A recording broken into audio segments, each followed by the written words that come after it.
दिलेला आहे. हे तिघ चौघजण बसतील आणि हा जो निर्णय घेतील शहराच्या दृष्टीनं, पालकमंत्र्यांच्या नेतृत्वाखाली निवडणूक होणार नाही. ही निवडणूक शहराच्या तिन्ही आमदाराच्या आणि आमच्या शहराध्यक्षाच्या नेतृत्वाखालीच होणार आहे, हे मी जबाबदारीने आपल्याला सांगतो. त्यामुळं ते लोकप्रतिनिधी तिन्ही आहेत, तिन्ही आणि आमच्या शहराध्यक्ष आहेत.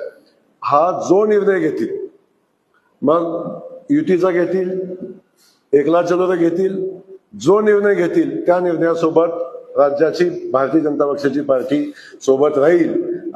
या निमित्तानं मी आपल्या सगळ्यांना शब्द देतो. त्या नेतृत्वामध्ये क्षमता आहे शहराचं नेतृत्व करण्याची. तिन्ही आमदार आज भारतीय जनता पक्षाचे आहेत, या शहराचा विकास करण्याची क्षमता आहे. त्यामुळे या ठिकाणी बाहेरच्या नेतृत्वाची अजिबात आवश्यकता नाही.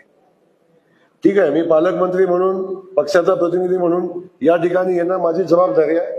इथल्या भारतीय जनता पक्षासोबत उभं राहणं ही माझी जबाबदारी आहे. ती 100% पार पाडणं, त्याच्यामध्ये कुठली शंका कुशंका घ्यायचं कारण नाही.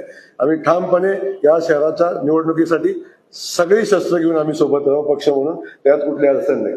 परंतु शेवटी हे नेतृत्व सक्षम नेतृत्व आमच्याकडे आहे आणि या सक्षम नेतृत्वाच्या नेतृत्वाखालीच या शहराची निवडणूक या ठिकाणी होणार आहे. त्यामुळे सगळ्या जनतेला मी मनापासून आव्हान माझं आहे की आम्ही विकासाचा सोलापूर शहराचा चेहरा मला बदलतोय. अजून आम्हाला हे सोलापूर IT पार्क असणारं सोलापूर निर्माण करायचंय, स्वच्छ सुंदर सोलापूर करायचंय.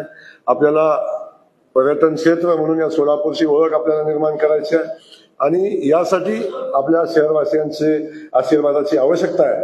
शहरवासी भरभरून आशीर्वाद देतील. माझी मीडियाच्या बांधवांना विनंती आहे, तुम्ही सांगितलेला प्रत्येक मुद्दा आम्ही पूर्ण केलेला आहे. आता तुमच्या आशीर्वादाची आम्हाला गरज आहे. तुम्ही पण सगळे मिळून आम्हाला आशीर्वाद द्याल अशा पद्धतीची अपेक्षा व्यक्त करतो.